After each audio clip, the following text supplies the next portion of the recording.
Alright, so it's time for me to go over another section of the plot that I changed as I was writing the very first novel, and this is a good time to do it. I just finished writing the draft for the second act of the second novel, and so you can tell right now I'm a little tired.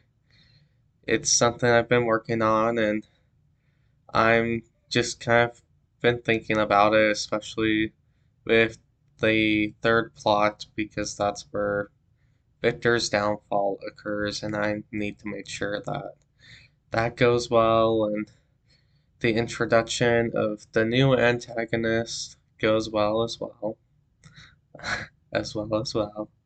Um, but yeah, it's been a lot of work, but I've been enjoying it, and so this just kind of keeps me busy, and it's nice to see how things change over time.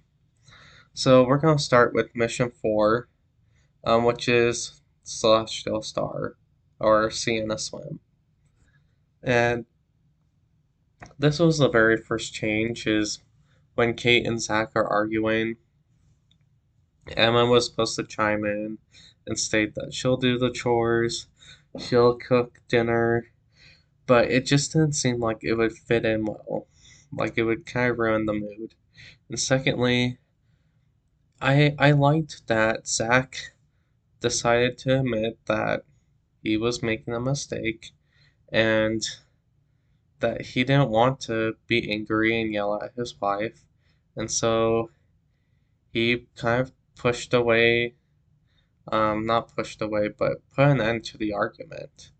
And for me, that's kind of special because that's the sort of man I want to be when I grow up.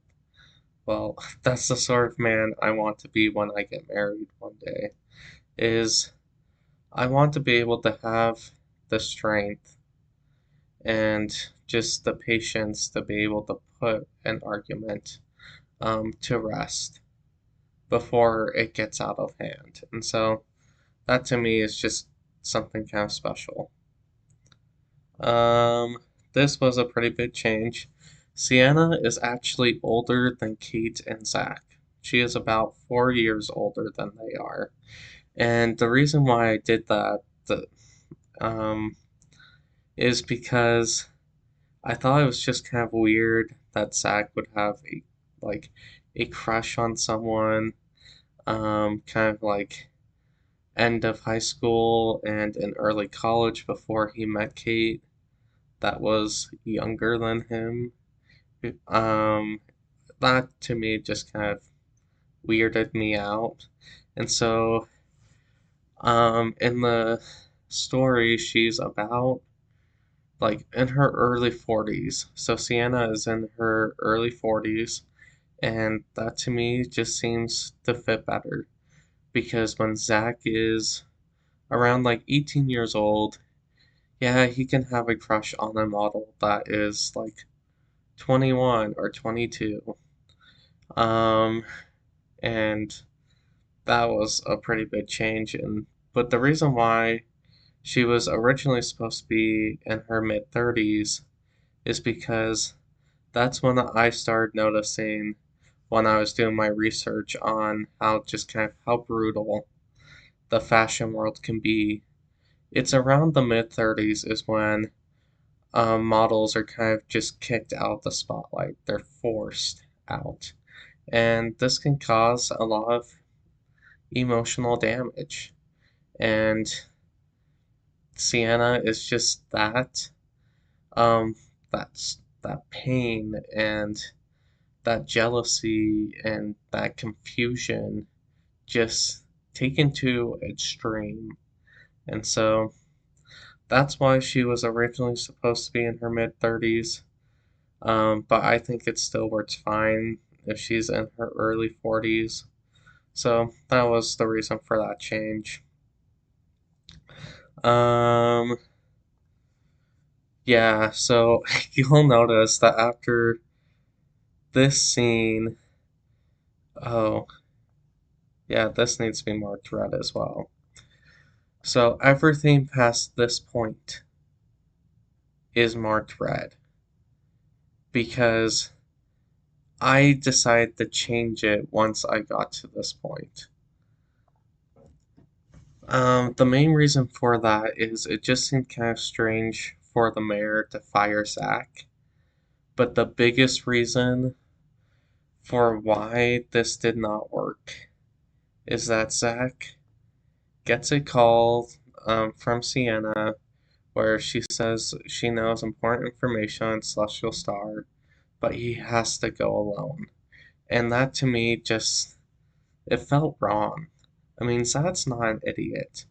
He knows Sienna's been flirting with him, um, and he knows that his marriage has been rough, but to me, Zach is supposed to be a kind of like symbol for a good husband. Not a perfect one, but a good one. And part of that is being faithful to your wife. And going to a girl's house who clearly has a crush on you alone is very risky. And so, like, even I was gonna write down that Kate would even have him, would even question his faithfulness. Like, are you going to, like, sleep with Sienna? That sort of argument.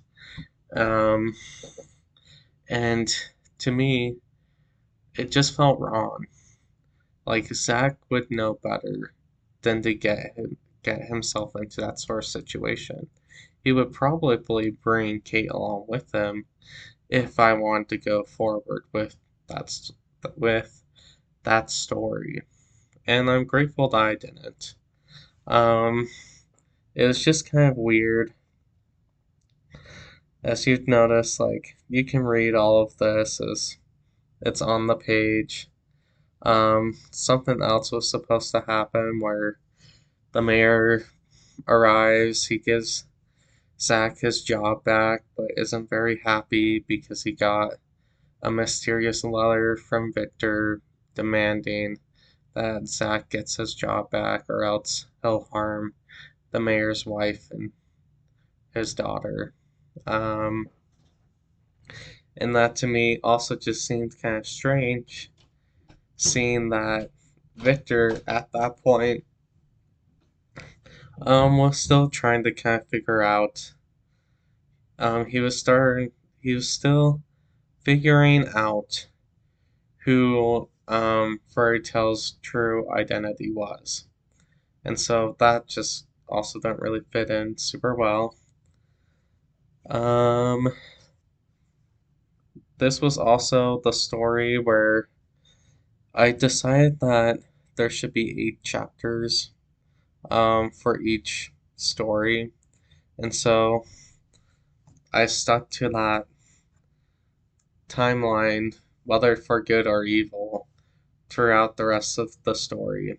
Each story has 8 chapters. Um, and I like that because it allows me to just kind of plan things out better. It ensures that no villain is kind of outshining the others too much, except for Victor. Victor can outshine other people, but that's because he's the big bad evil guy. Anyway, I'm going on a rant. This. So, Victor, originally, I was gonna have him, when he arrives at Jonas's place, he was supposed to show off his battle skills. And he was gonna show it off by he fights through all of these bodyguards to get to Victor. I mean, sorry, to get to Jonas. And I had actually written out the entire scene, and then I had to delete it and change it to what it is right now. Um, I got rid of it because Victor's his main ability isn't his battle skills. In fact, I would say that they're even like rusty because even though he had been raised as a fighter, as a warrior from some of the greatest assassins and soldiers in the world, soldiers in the world. He doesn't use his battle skills very often. His main weapon is his words. His battlefield is in the mind. That's what he likes, that's what he prefers, it's where he shines. And so I just kind of got rid of it because it just felt off. Okay, so mission 5. The very first big change is um, Iron Fist. Or is it Iron Strike right now? It is Iron Strike. Iron Strike's name was originally supposed to be Iron Fist. Unfortunately, Iron Fist is trademarked. Um, I believe it is a Marvel superhero. Maybe it's DC. I can't remember. Anyway, I can't use that word. And I'm not interested in getting into a kind of like legal issue with a massive company over a silly little name. I will gladly change one of my characters' names, especially if they are someone minor. Um, and so I'll change Iron Fist to Iron Strike if that prevents me from having a headache in the future. It's not that big of a deal. He's not important at all. And yes, I checked everyone else's names, um, and there shouldn't be any issues with anyone else's superhero or villain names. They should all be okay. Um, this is when we start seeing the introduction of Shadowclaw, and yes, this was back when I believed Shadowclaw to be sadistic. She is not. And this is something that has been brought up more and more often in the second novel, is that there is a very big difference between Shadowclaw and Kate when it comes to violence. Because Shadowclaw is very risk preventative, she's very like goal oriented, very focused. Even like having like ideas of justice, like this is the right thing to do. This is what people need me to do. Kate, on the other hand, I would say is much darker, and that idea is far more explained in the second novel. There's hints of it in this one, and there's another scene that I'll talk about later where it's more brought up. And the idea with Kate is she's more emotional. In fact, she's so emotional when innocent people are being injured or when she's overly stressed that she becomes more like Victor. She becomes sadistic. She becomes cruel. She becomes very like brutal and harsh. And it's just very interesting because I didn't think that would really happen until I started thinking more and more about Kate. And with Kate is she's more emotionally reactive, where Claw is more goal reactive. And so there's a very big difference between the two of them when it comes to being pushed to their limits, especially when innocent people are involved. And so that's the reason for this difference. Um, I was going to add some sort of like weird, crazed human experimentation monsters and some fun puzzles and the deadly coral maze. I just realized as I was writing it, it's just too much going on. And so I got rid of that idea. I did bring back the human experimentation idea. That comes up in the second novel. And that one's a lot darker.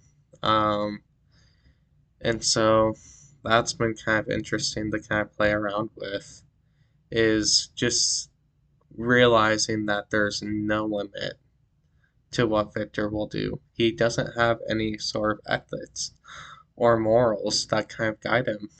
And so it doesn't matter what he has to do to kind of get his own way, or to kind of like get some extra entertainment. And so that idea is more explored in the second novel. Right here, Baron Von Jaws is annoyed that Furrytail survived, and I hint so easily. And I laugh at this because in chapter 5, it is a brutal fight for survival. Kate is panicking, she nearly drowns, um, she nearly bleeds to death. She, um, oh, what is the phrase I'm looking for?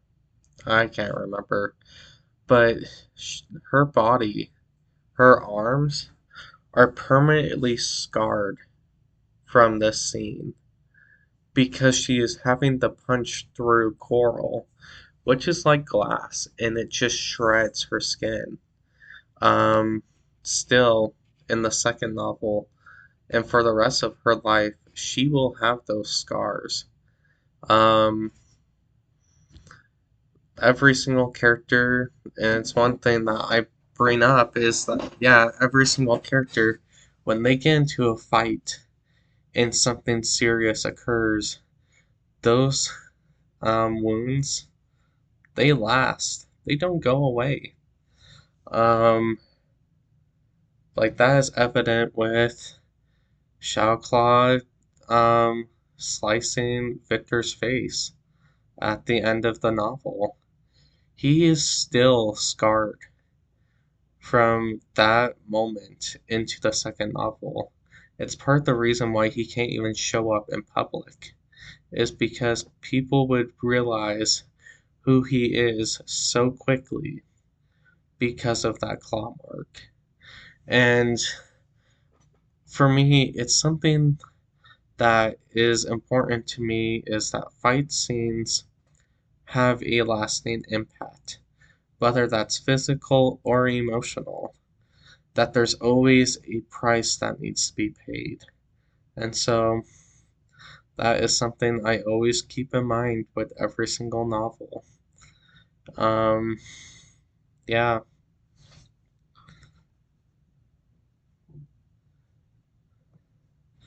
Um, so this is the last part of this story, is that Kate was supposed to tear through Meg, the robotic megalodon, and kind of punch her way through it and then fight Baron Von Jaws. And as he's kind of like sitting in the pilot's seat of this robotic shark.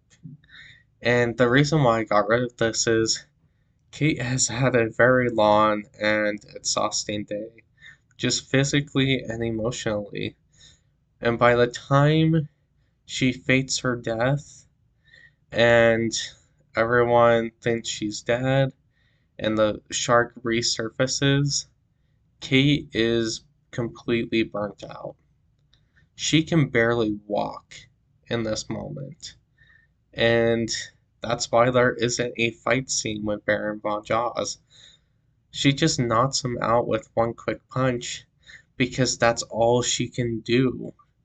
And it's a good thing she kind of has super strength, because she couldn't, at that moment, could not handle a one-on-one fight against Jonas if he was not taken by surprise. She is that beaten down just by these three challenges.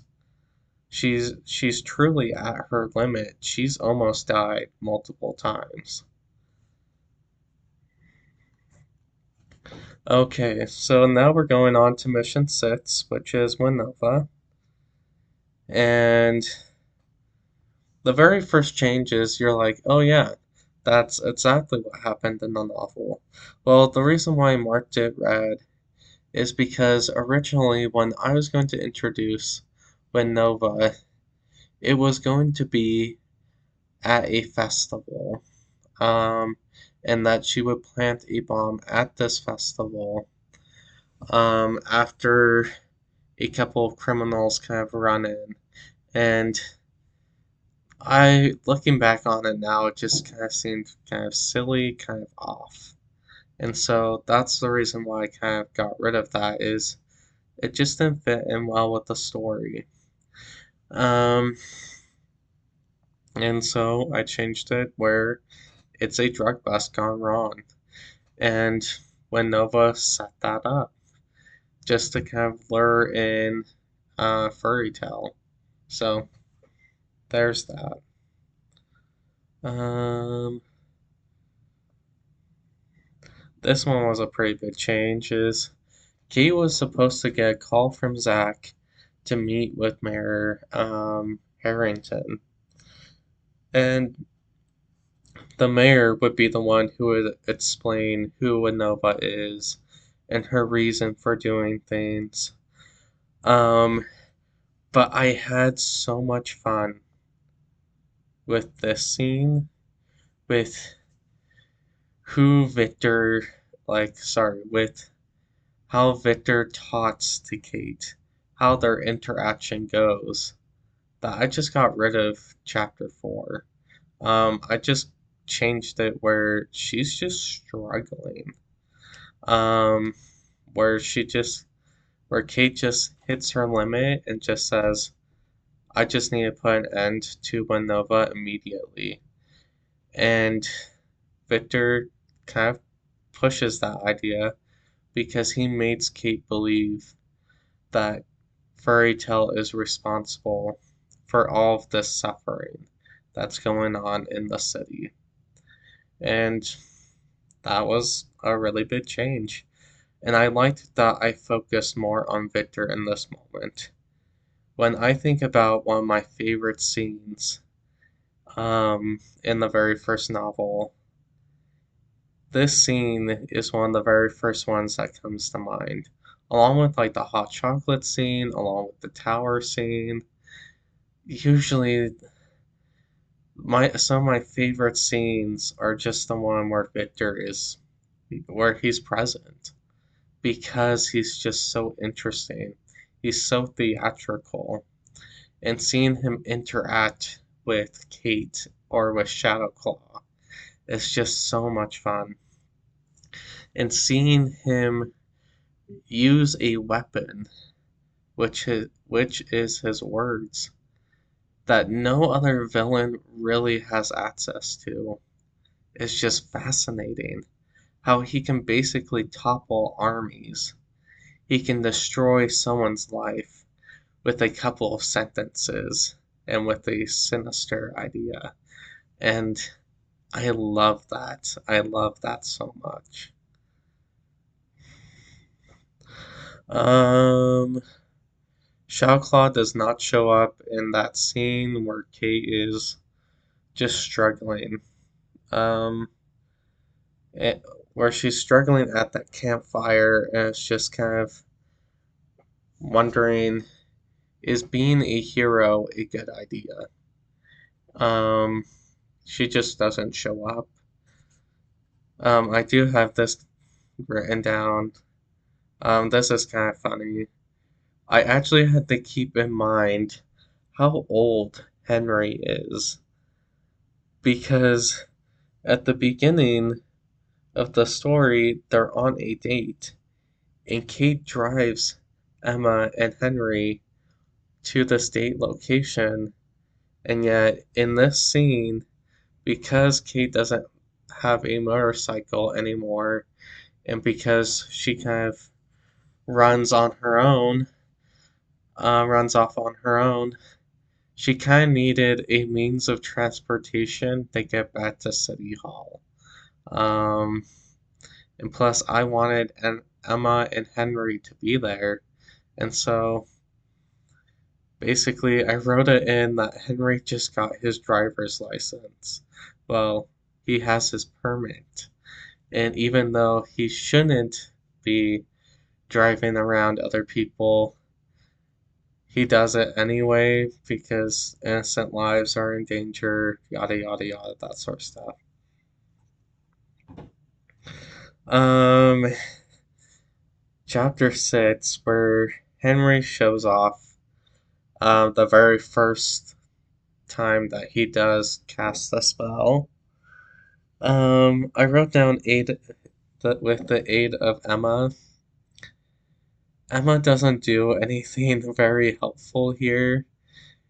She's kind of a damsel in distress, and I even make fun of that in the second novel, where Emma herself says, "I'm tired of being a damsel in distress," and it's funny because there are times where I don't know what to do with Emma, and it's hard because I know she's Kate's daughter, and apparently well, not apparently, she should stand out more, and she should have a bigger role, but for some reason, I can't get Emma to just kind of fit in with the novel super well. So I'm just kind of at a loss for words sometimes, where I'm like, I don't know what to do with her. And so that's that that's the reason for that change. So in this moment when Nova and Kate meet again, and when Nova gives the ultimatum, it's not really about the mayor or the other politicians in City Hall. It's about Zack. Because when Nova knows that Kate, well, sorry, when Nova knows that Furrytail sees Zack either as a close friend or as a romantic partner. Um, no, she does not know Kate's secret identity. Victor did not share those details with Winova. Um, I was debating with that, but if she did, this story would be completely different because with how Winova acts, she does a scorched earth policy. She would hit um, Kate's apartment just really hard, especially in the beginning.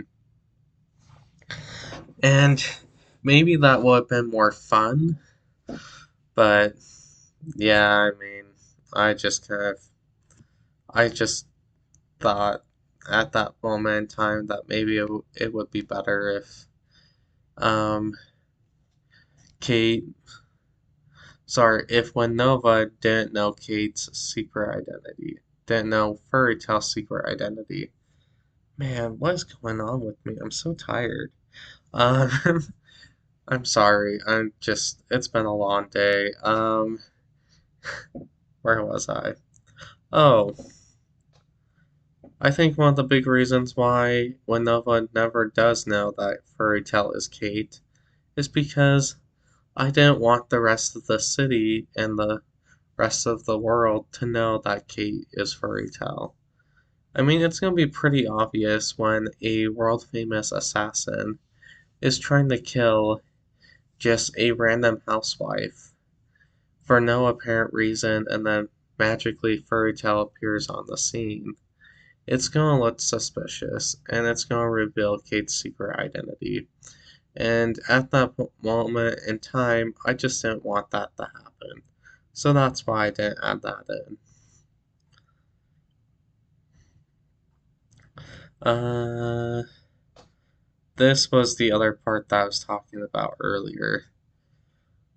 Shadow Claw is not sadistic at all, and I even went back to this scene and made it quite clear that the one who is more evil, well, I don't want to say evil, but who is more corrupt and more cruel and has a far darker side is actually Kate, not Shadowclaw.